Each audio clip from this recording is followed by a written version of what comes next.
Assalamualaikum warahmatullahi wabarakatuh. Pada video kali ini, Ibu akan menjelaskan ke kalian materi tentang pemuaian.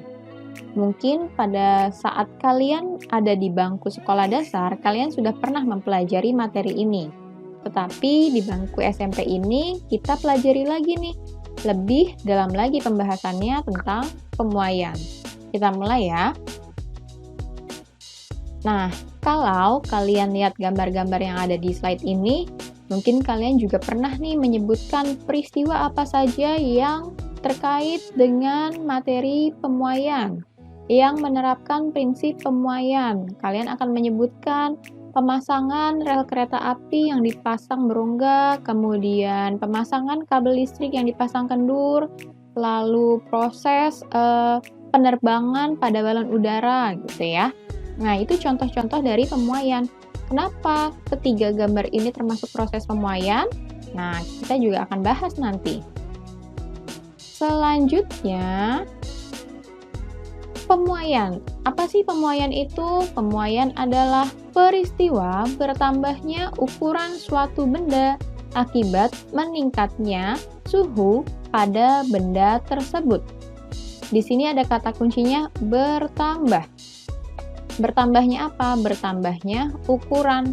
Ukuran suatu benda. Akibat apa? Akibat suhu benda tersebut meningkat.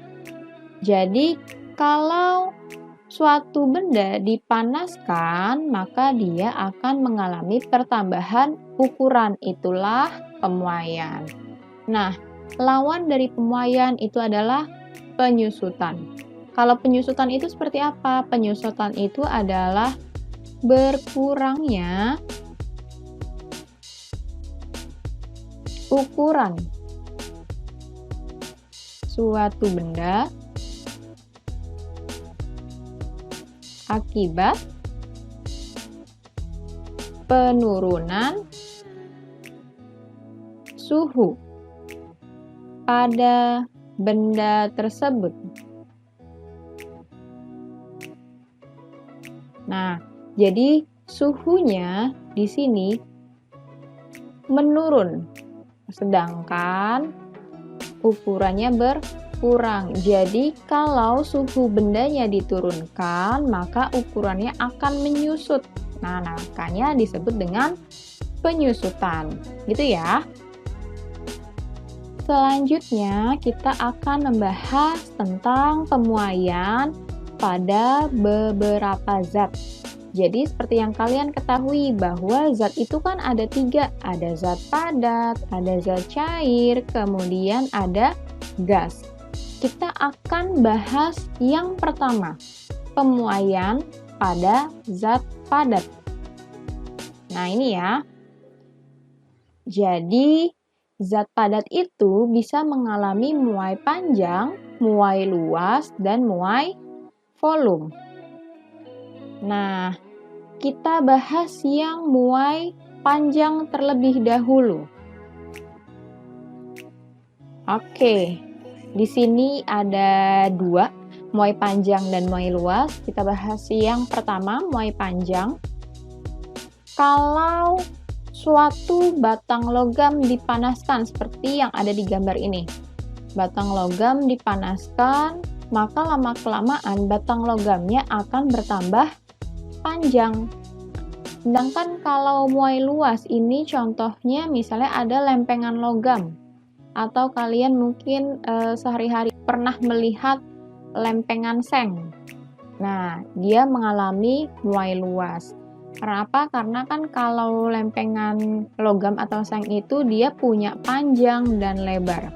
Jadi kalau lempengan logam dipanaskan, maka dia akan mengalami pertambahan luas. Untuk lempengan logam, kalau batang logam mengalami pertambahan panjang. Nah, gimana sih proses pemuaiannya itu? Jadi gini, kan setiap logam itu terdiri atas partikel-partikel. Nah, ketika dipanaskan, partikel-partikel itu kan selalu bergerak. Nah, partikelnya kemudian ketika dipanaskan, maka akan bergerak semakin cepat. Nah, pergerakan yang semakin cepat ini menyebabkan mereka partikelnya saling bertumbukan dengan partikel yang ada di dekatnya. Pergerakan antar partikel ini menyebabkan jarak antar partikel menjadi lebih renggang. Akibatnya apa? Akibatnya zat padat mengalami pertambahan ukuran. Ini muai panjang, kemudian ini muai luas, lalu muai volume gimana? Kalau muai volume itu untuk benda-benda yang memiliki ukuran 3 dimensi, seperti kubus, bola. Nah, logam berbentuk kubus, logam berbentuk bola itu mengalami pemuaian volume. Prosesnya sama. Partikelnya ketika dipanaskan bergerak lebih cepat, kemudian saling bertumbukan, lalu jarak antar partikelnya menjadi renggang, sehingga zat padatnya, logamnya itu mengalami pertambahan volume. Nah, seperti itu ya, tentang muai panjang, muai luas, dan muai volume. Nah, selanjutnya kita bahas muai panjang dulu nih.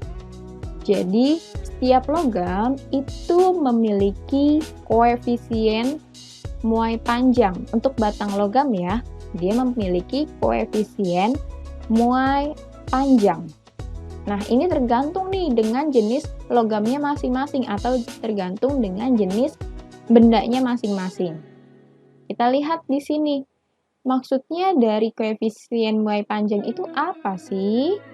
Koefisien muai panjang itu adalah suatu angka yang menyatakan seberapa besar pertambahan panjang suatu benda jika suhunya itu naik 1 derajat Celcius. Makanya di sini koefisien muai panjang satuannya per derajat Celcius, gitu ya. Jadi angka yang menyatakan seberapa besar pertambahan panjang suatu bahan tiap kenaikan 1 derajat Celcius. Jadi di sini tiap naik 1 derajat Celcius dia mengalami pertambahan panjang. Nah, di sini koefisien muai panjang itu dilambangkan dengan alfa. Seperti ini. Koefisien muai panjang dilambangkan dengan alfa, satuannya per derajat Celcius. Lalu ini benda-bendanya. Setiap benda memiliki koefisien muai panjang yang berbeda-beda. Oke, ini tentang koefisien muai panjang. Oke, selanjutnya kita bahas tentang persamaan yang ada di muai panjang. Nah, ini persamaan-persamaannya. Jadi, seperti yang dijelaskan tadi, bahwa setiap batang logam yang dipanaskan akan mengalami pertambahan panjang. Di gambar ini diilustrasikan. Misalnya, panjang mula-mula batang logamnya adalah LO. Nah, jadi LO itu panjang mula-mula. Nah, ketika dipanaskan dia akan mengalami pertambahan panjang. Jadi ada nih perbedaan panjangnya. Panjang akhirnya adalah LT. LT adalah panjang akhir atau panjang benda setelah suhunya dinaikkan. Nah, LO dan LT itu punya selisih perubahan panjang, namanya delta L. Ini dibacanya delta L. Jadi perubahan panjang logam atau perubahan panjang benda. Panjang mula-mula sebelum dipanaskan, kemudian LT itu panjang benda setelah dipanaskan, lalu perubahan panjang yang terjadi adalah delta L. Nah, untuk menghitung perubahan panjang benda bisa menggunakan rumus ini. Delta L sama dengan alfa dikalikan LO dikalikan delta T. Seperti yang dikatakan tadi, Kalau benda dipanaskan, dia akan mengalami pertambahan panjang. Berarti kalau dipanaskan terjadi perubahan suhu. Suhu awal dan suhu akhir. Makanya di sini ada delta T. Perubahan suhu. Nah, kita gunakan satuannya yang derajat Celcius. Ini untuk menghitung perubahan panjang benda akibat mengalami pemuaian. Delta L sama dengan alfa dikalikan LO dikalikan delta T. Alfa ini apa? Alfa itu adalah koefisien muai panjang. Nah, delta T-nya itu sama dengan T2 dikurang T1. T2 itu suhu akhir, sedangkan T1 itu suhu awal atau suhu mula-mula. Lalu, kalau mau menghitung panjang akhir atau panjang benda setelah suhunya dinaikkan, maka bisa menggunakan rumus LT sama dengan LO buka kurung 1 ditambah alfa kalikan delta T. Nah, kalau seperti ini berarti utamakan perhitungan yang di dalam kurung dulu dan ini yang dikalikan dulu ya. Jadi alfa kalikan delta T dulu. Kalau sudah, baru ditambah 1. Jika sudah yang di dalam kurung semuanya dihitung, baru dikalikan LO. Seperti itu. Nah, kalau ada pertanyaan di soal, menghitung panjang akhir benda jika diketahui panjang mula-mula dan perubahan panjangnya, maka bisa gunakan persamaan ini. LT sama dengan LO ditambah delta L.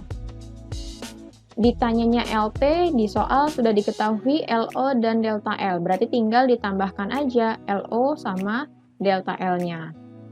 Nah, ini keterangannya, delta L itu perubahan panjang, satuannya bisa meter ataupun sentimeter, tergantung di soal. Koefisien muai panjang, alfa, itu satuannya per Kelvin atau per derajat Celcius. Kalau LO itu panjang mula-mula, satuannya bisa meter atau sentimeter. Delta T perubahan suhu itu satuannya bisa Kelvin atau derajat Celcius. LT-nya panjang benda setelah suhunya dinaikkan, itu satuannya juga bisa meter ataupun sentimeter, tergantung di soal.